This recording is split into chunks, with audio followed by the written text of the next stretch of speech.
Attention, écoutez ce podcast avant qu'il ne vous écoute.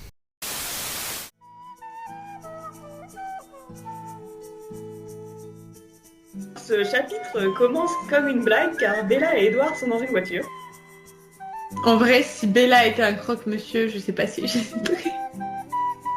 Ouais, tout ce côté BDSM du coup que j'ai pas du tout noté, mais c'est vrai que maintenant que vous en parlez, Puis son consentement, pourquoi en fait? Pour qu'il la bute. Franchement, Bella, c'est un bébé et lui, c'est un connard. Il est horrible. Il est infect, Il est j'ai horrible. envie de vomir. je suis trop innocent. Il n'y a pas de scène de cul dans Twilight.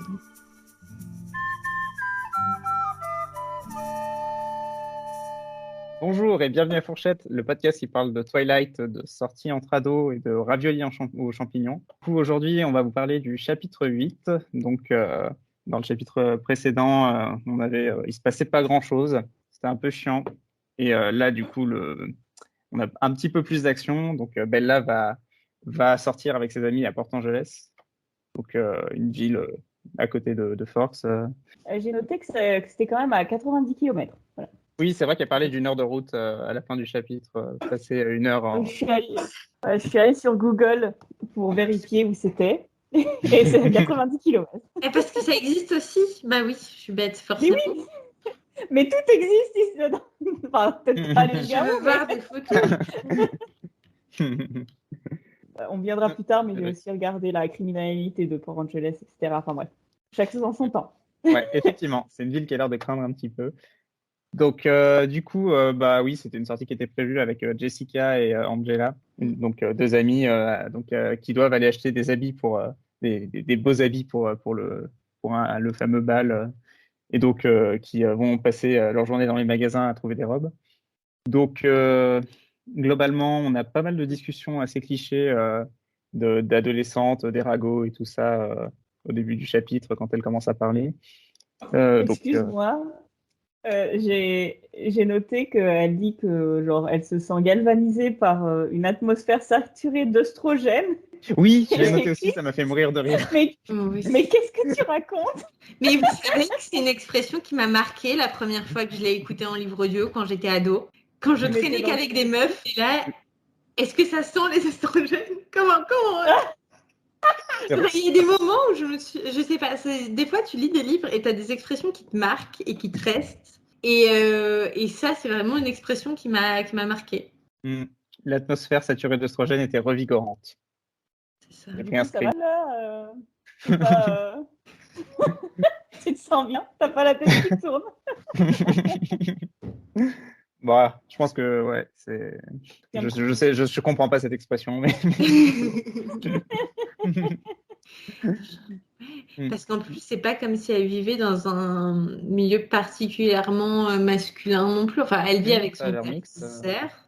Mais sinon, c'est très mixte. Oui, le lycée, elle traîne avec ses amis. Puis en plus, elle a déjà traîné un peu avec elle, pas avec ses amis. Je pense qu'elle est juste contente d'enfin sortir entre amis, en fait. Oui. Ouais. Du coup, cette expression illustre bien la suite du passage où on a des discussions hyper clichés de ce qu'on pourrait imaginer comme sujet de conversation entre des adolescentes américaines, genre les ragots, entre un tel qui t'aime pas, Mike qui sort avec moi, machin, peut-être on va s'embrasser au prochain rendez-vous et tout. Quel con ce Mike. Non, mais franchement, mais genre, je suis dégoûtée pour Jessica, elle mérite mieux. Genre, le mec, il est vraiment passé à autre chose très rapidement. Non, mais c'est ça, tu sais, genre, j'ai moyen avec Jessica. Ok. C'est genre, la pauvre meuf, c'est un plan B, quoi. Ouais, j'ai trouvé que même dans la description des tenues, c'était vraiment... Alors, pour Angela, il y a marqué « Elle se décida pour une petite chose rose ». Je crois que c'est la traduction de Pink Dress. Il a décidé de traduire dress par chose. Très puis genre une petite chose, ça fait en mode genre elle est sortie genre c'est une tenue ultra courte, tu sais, alors qu'en fait moi genre, tu sais, ça donne une j'ai trouvé que ça donnait un côté hyper comment dire, soit hyper enfantin, soit hyper découvrant en fait. Dénigrant.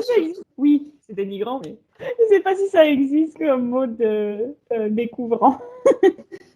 pour un vêtement. Mais ouais, tout ce vocabulaire des vêtements, je pense que ça aide à montrer justement dans ce passage que Bella se met vraiment encore une fois à un autre niveau que ses potes, quoi, qui sont Oui. vachement intéressés par des habits un peu futiles et tout ça, alors qu'elle, elle s'en fout complètement. Elle leur donne des conseils, des demi-conseils qui ont pas des masses de. Enfin, elle s'en fout un peu, quoi. Ouais. Et elle Et achète rien pour elle-même. oui, il y a juste un truc que je voulais souligner, c'est que, et qui me fait tiquer, et c'est Angela qui est trop contente de pouvoir mettre des talons parce que pour une fois, elle est avec un mec assez grand pour pouvoir se permettre de mettre des talons. Et c'est tellement. Moi, c'est un truc qui me fait. Enfin, à quel moment tu peux t'autoriser de mettre des talons que si tu vas pas froisser la masculinité du gars avec qui t'es en étant plus grande que lui, quoi. Ouais, après, ils ont 16 ans. Genre, je suis totalement d'accord avec toi, tu vois. Mais à 16 ans, tu penses pas encore comme ça. Je pense que moi, à 16 ans, ça me faisait déjà chier. Mm. Après, j'ai jamais su marcher avec des talons, donc je me posais pas la question, mais je sais que j'étais plus grande que certains garçons, mais bon, de toute façon, j'ai pas marché à genoux pour leur faire plaisir. Tu aurais dû. Leur acheter des talonnettes. Du coup, ce passage-là dans le magasin de vêtements, je sais pas si vous avez d'autres choses à dire sur ce petit passage. Si, bah, tu vois. Genre, bah, tu sais, elle dit, il y a Bella qui demande à Angela, genre, pourquoi les quenelles sont pas là et tout. Et elle dit, oui. ah, les quenelles, ah, bah, ils vont pêcher quand il fait beau, tu vois. Camper. Et j'ai noté, les quenelles doivent acheter les services sociaux.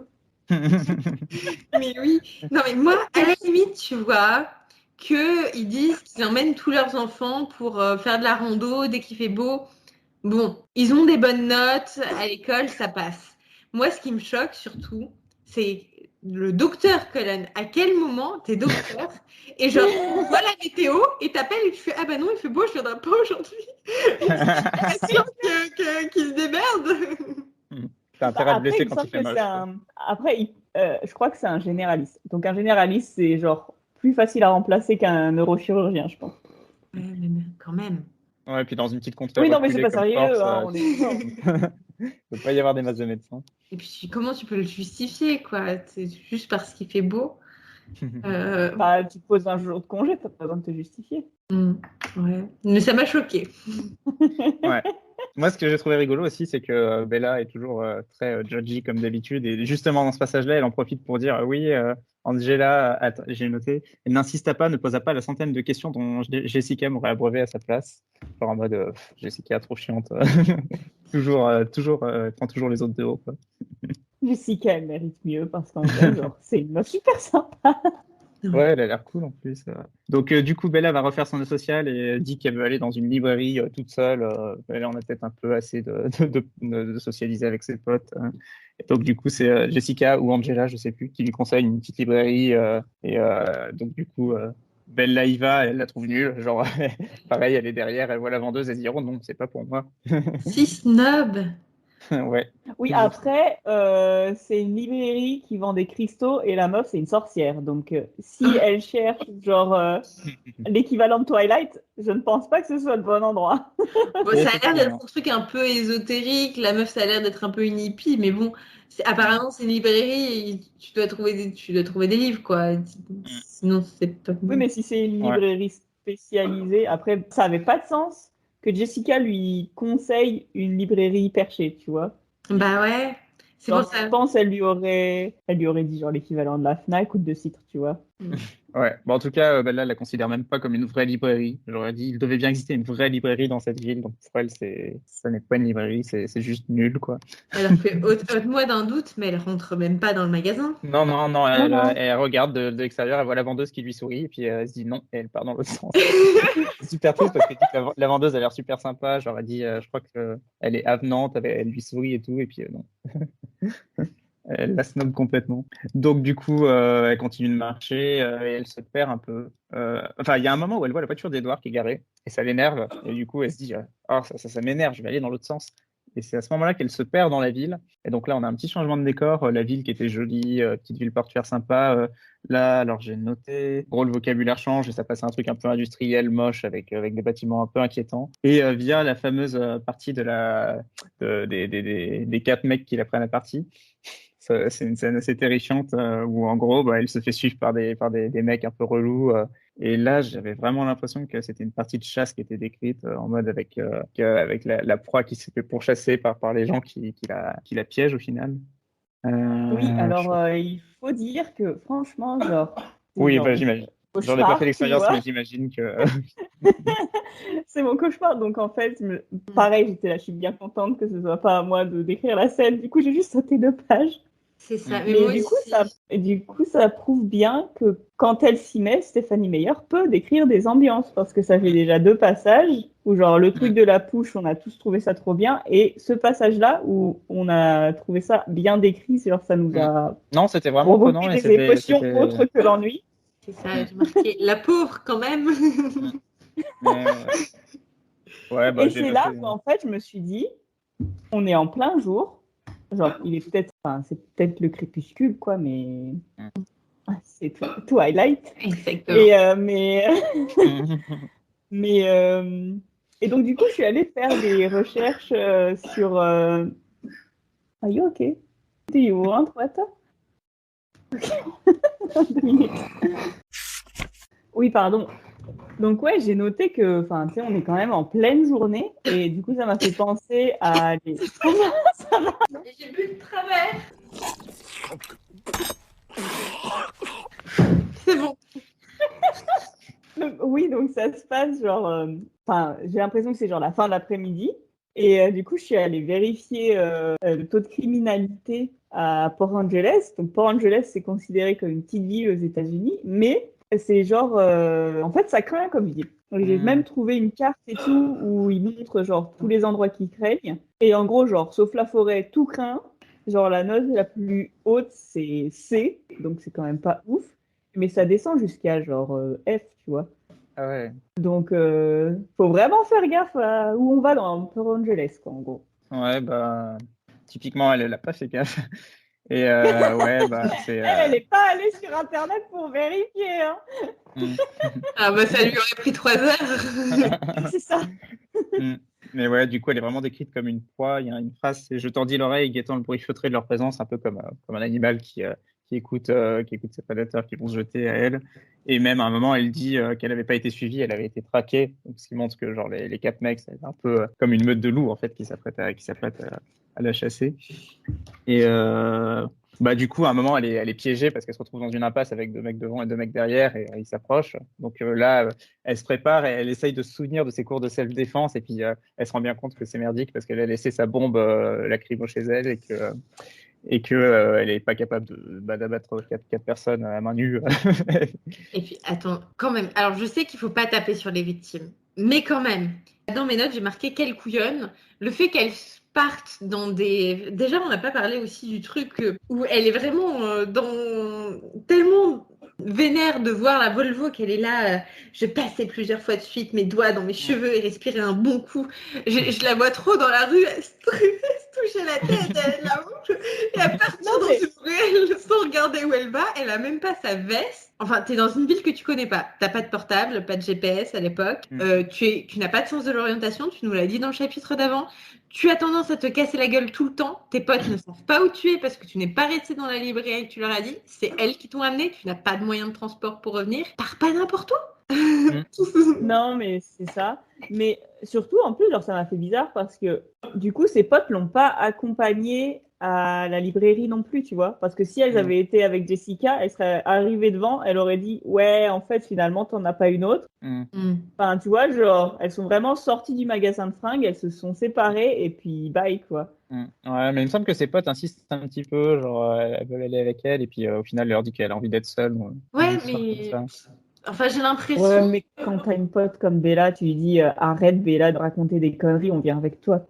Oui, et puis j'imagine que du coup, la librairie, elle doit pas être très loin de l'endroit où elle s'était donné rendez-vous pour manger. Et que du coup, ça devait pas être très inquiétant de dire, bon, elle y va, elle reste 5 minutes, enfin, elle reste le temps qu'elle veut toute seule avec ses bouquins. Et on se retrouvera après, quoi. Ça doit vraiment. Moi, j'imagine que le restaurant est.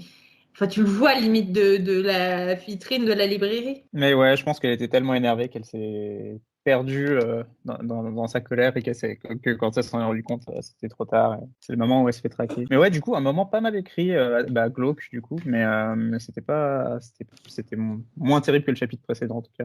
Bah, jusqu'au moment où elle se passe la main dans les cheveux 3 fois, et bon, là ça devient too much. Mais du coup, je Oui, me un dis, peu. au final, tu vois, le monde entier s'est foutu de Kristen Stewart pendant des années, mais quand le personnage de Val, c'est ça, genre, tu veux faire quoi d'autre en fait, tu vois? Non, clairement. Mais de toute façon, je trouve que les acteurs du film, ils ont quand même pas mal défendu les rôles qui leur ont été donnés. Hein.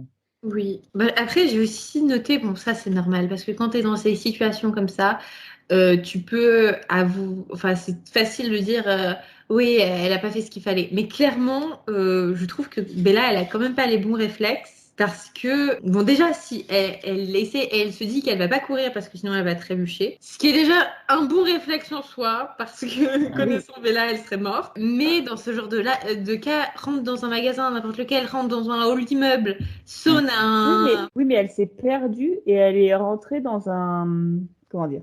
Tant que tu n'y as pas mis les pieds, tu te rends pas compte de ça. Mais souvent, dans les villes nord-américaines, en fait, le centre-ville, c'est genre 3 rues. Et après, t'as pas de magasin, c'est que des trucs résidentiels. Donc en fait, il suffit qu'elle ait pris un tournant et elle se retrouve au milieu de nulle part et en fait, il n'y a pas de magasin.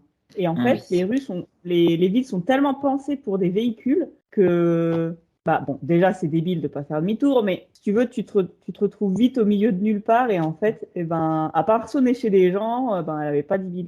Puis en plus, je pense qu'elle passe dans une ruelle en plus. Enfin, tu vois, dans ce qu'elle décrit, en Là, il fait, n'y a pas grand-chose. elle a pas ce choix-là. Il y a des immeubles, tu vois. Si elle s'était retrouvée vraiment dans une zone industrielle, mais là, bon, je peux comprendre. Tu peux te dire sonner chez des gens, je peux aussi tomber sur des gens mal intentionnés. Mais au moins faire semblant que tu vas chez quelqu'un, tu vois, tu sonnes à plusieurs trucs, t'attends qu'il te fasse rentrer, tu fermes et t'attends que les gars se barrent. Ça semble plus logique que d'avancer jusqu'à ce qu'il n'y ait même plus d'immeubles. Mais bon, encore une fois, quand t'es dans le stress, tu prends pas forcément les bonnes décisions. Et après, elle m'a fait mourir de rire quand elle était avec ses trucs de self-défense. Je sais même pas si elle a eu des cours. À mon avis, elle a lu quelque chose, une petite rubrique dans un magazine. Parce que, tranchant de la main, lancer en l'air en espérant réussir à briser le nez ou à l'enfoncer dans le cerveau. À quel moment tu enfonces ta main dans le cerveau? Non, mais en fait, il y a un truc, il y a une légende comme quoi si tu tapes dans le nez, genre là, dans la base du nez au niveau des narines, et ben en fait, l'arête du nez va dans le cerveau de la personne. Mais c'est Mais il plutôt faut avec le avoir plat de beaucoup la de main, force moi. pour faire ça. Oui. Oui, avec le plat de la main, déjà pas avec la tranche. Ouais, Et puis oui, faut vraiment avoir de la force pour faire. Enfin, t'imagines déplacer un os pour le faire rentrer dans le cerveau. Enfin, tu fais pas ça comme ça. Ouais, parce qu'elle parle des maigres notions d'autodéfense, donc c'est des notions, quoi. Ça, c'est même Elle pas... avait une vidéo sur YouTube, Bon. ça se trouve. C'est ça. Et déjà, je trouve que c'est bien. Elle parle aussi de les énucléer avec ses doigts. Oui, mais ça, j'ai pas compris. Il était question d'enfoncer les doigts dans les orbites, je crois. Alors, personnellement, j'ai eu des cours d'autodéfense, pas beaucoup. En plus, c'était en allemand et une période où je ne parlais pas allemand, donc... Mais je pense que mon niveau est quand même supérieur à celui de Bella. Et globalement, on te conseille, il y a 3 endroits où tu dois taper, où tu tapes en priorité parce que c'est les zones les plus vulnérables. Les yeux, bon, tu ne les enlèves pas, il n'est pas question d'énucléer quelqu'un à main nue. Mais les yeux, la gorge, tape assez fort, tu peux vraiment le mettre dans le mal. Et bien sûr, l'entrejambe. Elle en parle, hein, de ça. Ouais. Oui. Mais bon, tu sais, genre, tu balances ta jambe, il te chope le genou, t'as l'air con, tu vois. Mais c'est pour ça, il faut pas balancer sa jambe. Tu lèves le genou et après tu donnes un coup rapide. Je dis ça comme si j'étais une experte. Hein. Moi, c'est ce qu'on m'a appris, mais je ne sais pas si je pourrais le refaire. Il faut que je demande à mon mec, lui, il a eu plein de cours d'autodéfense. Et apparemment, il est fort, ce qui ne sert à rien pour un homme d'1m90. Il adorait me faire des clés de bras au lycée. Mais il est très fort pour l'autodéfense. Il faudrait que je lui demande son avis sur ce passage de Twilight. Ah bah, il sera ravi que tu lui fasses la lecture. Bon, du coup, en tout cas, ça a l'air mal parti pour Bella, qui est vraiment dans une situation très inconfortable et avec pas beaucoup de chances de s'en sortir. Et du coup, heureusement, Edward arrive en voiture, il fait un gros drift avec sa voiture et puis il la fait rentrer comme ça, il ouvre la porte. D'ailleurs, ça, il va falloir qu'on en parle de la conduite d'Edward parce que franchement, il a l'air de Oh putain, ça me fait penser à un truc. comment, hein. C'est lunaire ce que je m'apprête à vous dire. Mais tombé sur un TikTok de Kev Adams Ça commence bien. Qui explique comment il a fait pour passer son permis aux États-Unis. Et en gros, il dit, tu payes 15 $ pour avoir ton code. Et une fois que tu as payé ces 15 $, en gros, eh ben, on te met sur genre, une voiture à boîte automatique. Et en fait, genre, tu conduis vite fait. Genre, on te dit gare-toi, mais comme les places aux États-Unis, genre, elles sont hyper grandes et ben, tu te gares n'importe comment. De toute façon, tu es dans ta place. Et que même si tu rates, eh ben, tu repayes juste les 15 $. Et puis, tu peux repasser ton examen de conduite direct, tu vois. Et du coup, je pense que ça explique pourquoi tout le monde est complètement une quiche en conduite. dans Twilight. Après, Edouard, lui, au moins, il n'a pas l'excuse de juste savoir passer son permis, quoi. Bon, il a vu l'invention de l'automobile, donc en principe, il devrait savoir conduire. Et puis, il est censé avoir des super réflexes. Il n'a pas d'accident, quoi. Mais, Ouais, mais il conduit comme un kéké, quoi, du coup. On aime bien se faire voir et puis d'aimer que les gens regardent une belle voiture. Si vous avez une belle voiture et que vous aimez ce que vous faisiez, c'est bien. Mais bon, du coup, il arrive très vénère avec sa voiture, il fait un gros drift, et puis il ouvre la porte et il dit à Bella de rentrer. Et bah, du coup, ils partent tout de suite hyper rapidement. Alors du coup, j'ai bien aimé ce passage parce qu'il donne un petit peu il montre un petit peu le personnage d'Edouard un peu plus sous une facette qu'on n'a pas forcément vue. Il est vraiment furieux. Genre, alors j'ai noté tout le vocabulaire, mais oui, sa fureur rentrée était palpable. Grimpe, lança une voix furibonde. Il Ah oui, du coup, riposta. je me demande, c'était quoi la traduction de furibond? Oui, c'est une bonne question. Ça. alors, il est où, furibond? Get in, a furious voice commanded. Voilà, donc furious, pour furibond. Je l'avais même pas noté, furibond, du coup. J'ai marqué Daddy Edouard donne des ordres.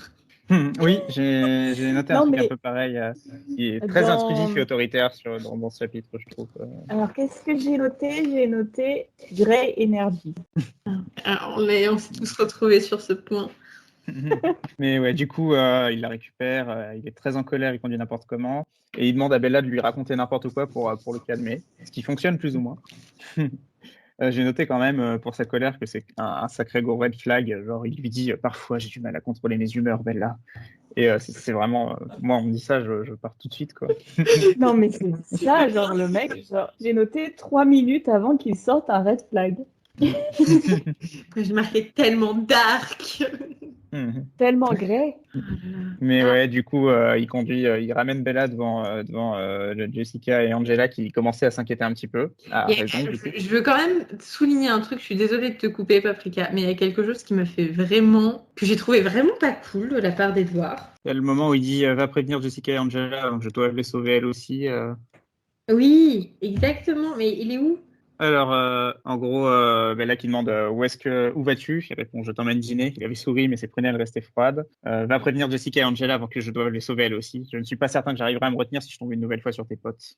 La menace voilée me fit frémir. Mais à quel moment tu parles de potes pour les gars qui ont fini En fait, je trouve ça vachement condescendant en mode c'est comment dire?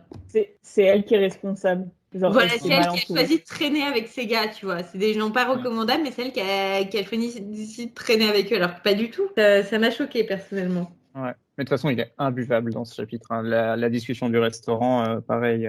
Enfin, du coup, il est en colère. Il la ramène devant Jessica et Angela qui s'inquiétaient. Et du coup, elles ont déjà mangé. Et donc, il force plus ou moins Bella à aller au restaurant pour qu'elle mange parce qu'il est quand même inquiet qu'elle ait vécu une situation traumatisante. Et donc, il discute. Il est super autoritaire et intrusif, j'ai marqué. Genre, à un moment, il l'engueule parce qu'elle n'a pas pris sa veste.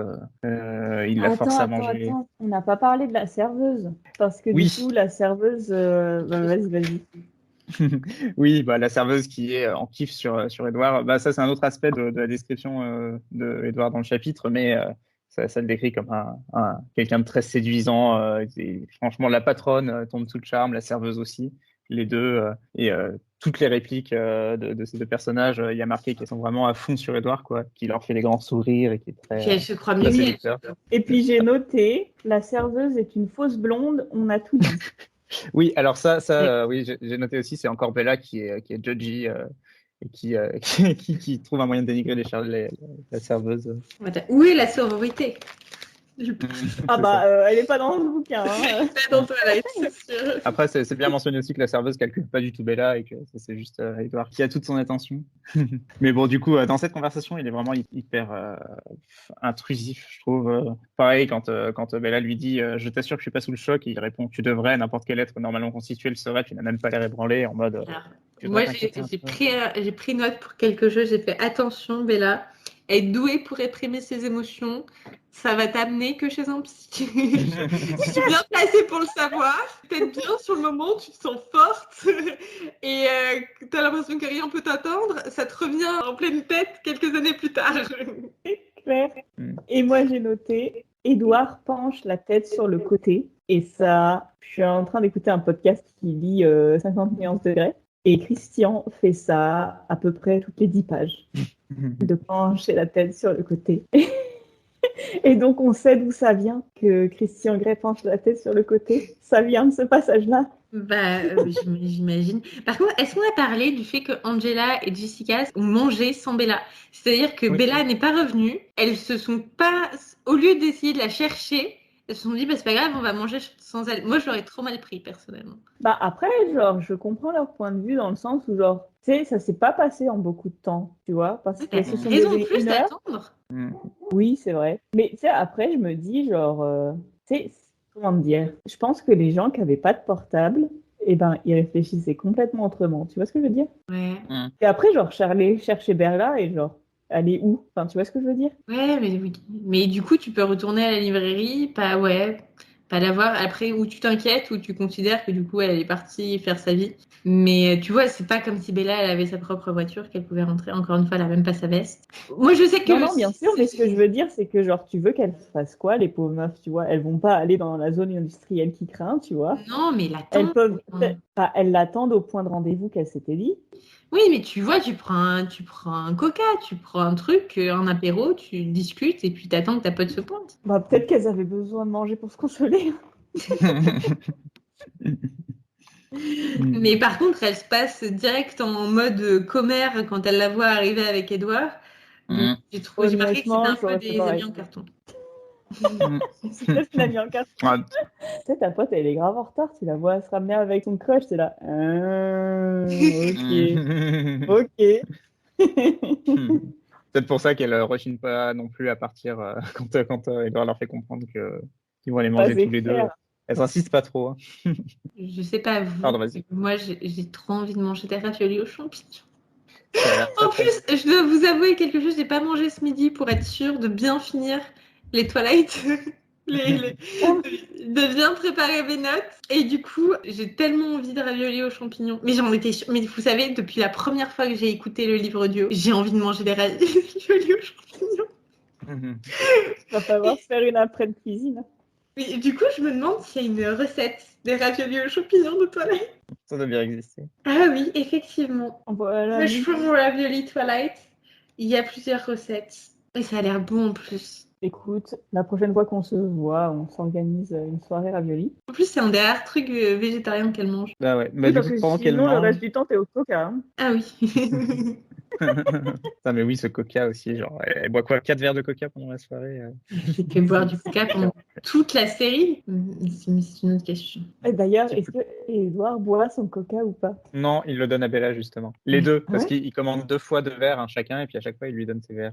Et c'est écrit, il lui donne parce que moi j'ai pas lu. Oui, en tout cas la première fois, la deuxième, je suis pas certain, mais la première fois qu'ils en commandent, elle finit son verre et puis il entend un deuxième, elle est trop contente parce qu'en fait elle avait trop soif.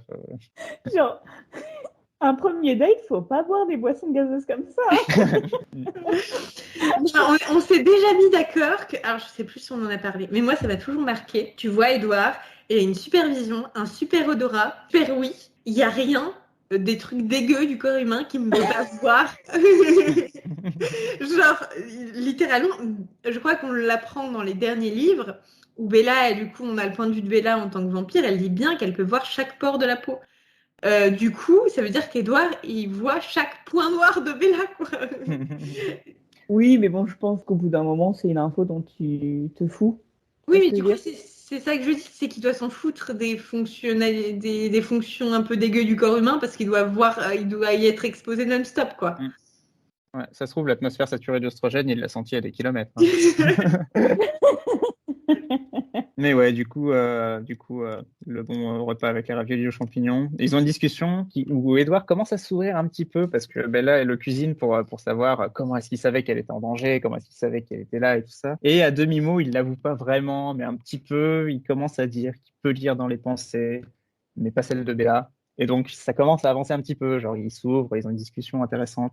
Bella, qui est un chouïa passif, comme d'habitude, dans cette discussion. Genre, il y a une réplique que j'ai trouvée très, très drôle pendant le truc. C'est justement quand il dit qu'il pourrait pas, que si jamais il retournait là-bas, il réglerait le compte, enfin, il tabasserait les 4 mecs et tout ça. Et donc, il lance une grosse phrase comme ça en mode oh, je peux pas y retourner, ce serait trop violent et tout. Enfin, poursuivit-il, j'essaye de m'en convaincre. Et puis la réaction de Bella, c'est juste oh, point. OH avec un point. Ça me fait vraiment beaucoup rire. Mais je suis la seule à avoir trouvé Edouard absolument insupportable pendant tout ce passage. Il est horrible. plein de fausses modesties en mode oh, tu crois que la serveuse, elle me trouve beau Mais non, mais je pense pas que ce soit de la fausse modestie. Je pense que Stéphanie Meyer essaye de nous montrer qu'il est tellement absorbé par Bella qu'il s'en rend même pas compte. Ouais, moi, ça me saoule. Il est vachement manipulateur et il y a encore ce truc de il la regarde par-dessous ses cils. Enfin, j'essaie de regarder par-dessous mes cils. À mon avis, c'est vraiment une tête de con. J'ai marqué Bad Boy Energy, mais normal. Mais il y a quelque chose qui m'a fait rire. Et ils parlent dans leur discussion. Ils sont en mode ah oui, et si jamais quelqu'un par hasard pourrait lire dans les pensées, ils sont là ah oui, on va l'appeler Joe. Et est-ce que vous avez regardé la série You ? Non. Et ben, je vous la recommande énormément parce que c'est justement un gars qui est un gros stalker, qui est soi-disant un grand romantique, mais en fait, c'est un psychopathe. Et justement, je trouve que ça pousse à fond ce récit où dans tous les romans, c'est montré comme hyper romantique, sauf que là, tu vois vraiment le mec sur son vrai jour et à quel point c'est vraiment un mec pas recommandable, quoi. Dans sa tête, il s'imagine qu'il est un gars très romantique, même un prince charmant qui a juste envie de trouver l'amour, sauf que tu vois bien que c'est un sale con. Bon, il y a encore des gens qui ont regardé la série qui ont trouvé moyen de le trouver hyper sexy et romantique, mais bon, quand on a été biberonné à Twilight, ça peut se comprendre. Mais je trouve que du coup, il y a pas mal de parallèles qu'on peut montrer entre Joe dans You et Edward, Christian Grey, ce genre de trucs, parce que voilà, c'est le mec par torturé, mais le mec par torturé dans la vraie vie que t'as pas envie de rencontrer et qui en vrai est même pas bien pour la personne dont il est fou amoureux. Et je vous recommande cette série. Ok, merci. Moi, j'ai écrit le mec avoue avoir des pulsions meurtrières. Oui. Et elle est là. Ok. Alors que pourtant, elle a bien insisté dès le moment où sa voiture arrive, elle se sent en sécurité, quoi. Genre, c'est vachement appuyé avec le vocabulaire. Genre, elle dit qu'elle se sent en sécurité, même quand il conduit n'importe comment, qu'elle voit qu'il va vite, mais qu'elle est en confiance et tout. Moi, clairement, je me sentirais pas en sécurité avec lui. Moi, j'ai littéralement marqué dans mes notes. En vrai, Edouard, le bad boy, aurait dû les tuer. Le butait même, j'ai dit. Parce que voilà, je ne suis pas pro-violence dans la vraie vie, rassurez-vous, mais voilà, on est dans un roman où on sait qu'il y a des gens qui vont mourir autant qu'ils tuent les sales violeurs là, et surtout que Bella, ça a l'air de vachement la faire kiffer. T'aimes ça, bébé. Non, mais oui, moi, ça aurait été peut-être l'un des seuls points où j'aurais pas jugé Edouard s'il leur avait vraiment cassé la gueule. C'est vrai. Et puis après, moi j'ai une théorie aussi dans tout ce truc. C'est qu'en fait, Edouard, c'est vrai qu'après c'est tout le fait, il peut pas lire ses pensées et tout. Et son sang est censé être incroyable pour lui, certes. Mais il y a aussi l'aspect de Edouard, il a plus d'une centaine d'années, il doit se faire chier dans sa vie. Et là, qu'est-ce qui lui est servi sur un plateau ? Un vrai challenge. Réussir à garder Bella en vie. Parce que c'est pas un truc qui peut te faire vibrer quand t'as déjà vu quasiment tout dans la vie. Ça a l'air vraiment difficile en plus. Hein. C'est vrai, tu vois. La meuf, elle fait n'importe quoi. Se balade dans la forêt. En plus, voilà, c'est comme avoir un enfant, mais en pire. Mais c'est ça. Oui, j'ai une pote qui a un jeune enfant, genre de 2 ans. Elle me dit, je passe 90% de mon temps à éviter qu'elle se tue. C'est ça. Terrifiant. Mais ce qui est encore plus dérangeant sur la relation Édouard-Bella, mais bon. Mais il y a aussi un truc qui m'a fait beaucoup rire, c'est que Édouard a vu la librairie dans l'esprit de Jessica, et lui-même il s'est dit Bella, elle va être trop snob pour rentrer là-dedans. Il commence à bien la connaître, hein, bizarrement. Alors que Jessica ne s'est même pas dit. C'est vrai. Bah voilà, c'est plus ou moins tout ce que j'avais noté sur ce chapitre. Je sais pas si vous avez des choses à rajouter. Bah, je vais voir s'il n'y a pas un petit point vocabulaire quelque part. Oui, c'est vrai qu'il n'y a rien qui m'a Vous avez particulièrement noté choqué. des mots, vous? Bah, il y avait furibond tout à l'heure, mais depuis, non. Ah si, j'ai noté dans mes notes, il y a quelque chose qui m'a marqué. Donc Édouard est toujours glacé, genre elle s'en rend compte parce qu'il lui passe sa veste, et quand elle met la veste, elle se rend compte que la veste est aussi froide que si elle l'avait laissée dans le couloir plein de courant d'air. Et je me suis refait la réflexion que Édouard doit être un très bon copain de canicule. Voilà. Oui. Ça doit être très très agréable. Bon, bah après, il aime bien vivre dans des endroits où il fait pas beau, donc c'est contre-productif, mais avec le réchauffement climatique, c'est un bon investissement. Oubliez la clim, achetez-vous un vampire. Il n'y a pas eu trop de mots. Bon, il y a eu furibond, mais à un moment, j'ai noté quand même qui marquait qu'elle s'achète une paire de souliers. Qui dit ça? Les Québécois. Ah. Mais Mais il n'est pas québécois. Non. Donc voilà, j'ai rien de particulier à dire sur le vocabulaire. Non, Luc a été sage sur ce chapitre-là. Oui, Luc a été extrêmement sage. Et Il n'a même pas parlé d'Indien. Il n'y avait pas d'Indien. Ça va être lourd pendant toute la série, putain. Les mots maîtres. Et du coup, pour les mots maîtres, Je pense qu'il y a une petite pointe pendant la chasse, tu vois, genre à 7. Et je trouve que il y a encore Édouard qui parle en rébus, c'est insupportable. Je pense que Édouard est plus un émo que elle, mais ouais, c'était un bon chapitre. J'ai mis 4. J'ai bien aimé. Perso. T'as mis 4? Ouais.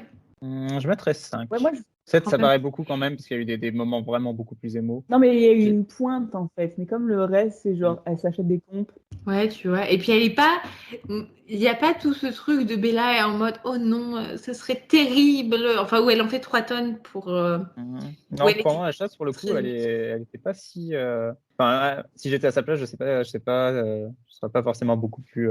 Enfin, je sais pas, je crois qu'elle avait un peu la réaction de avancer le plus vite possible, partir. Contempler tes mauvais skills en self-défense. Ouais, non, pour moi, ce serait 5. Ah ouais, non, moi je mets pas plus que 4. Bon, on part sur un 4 alors. Et franchement, bon chapitre, rien que pour les raviolis aux champignons. Je suis en train de regarder les recettes. Attends, j'ai l'impression qu'il y a des restos qui font des raviolis aux champignons inspirés de Bella. Je suis tombée sur un thread Reddit qui est marqué qui s'appelle Does anyone ever think about Bella's mushroom ravioli? Yes, me. Oh, ça a l'air si bon. J'aurais pas dû faire une recherche. Là, j'ai fait un maintenant. Non, mais je commence à avoir faim là. Dans les réponses, il y a quelqu'un qui marque Nah, I'm thinking about those 2 cokes.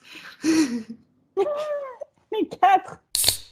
Bah, du coup, moi, j'ai plus grand chose à dire sur ce chapitre-là. Je sais pas si vous avez d'autres notes.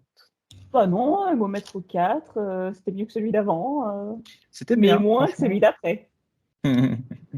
Celui d'après, très intéressant. Mais no spoil.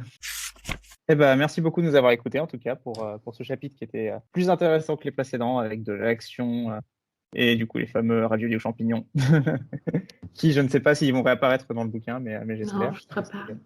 C'est dommage. Et ouais. Eh ben, merci beaucoup, et puis à la semaine prochaine. À la semaine prochaine. À la semaine prochaine, bye.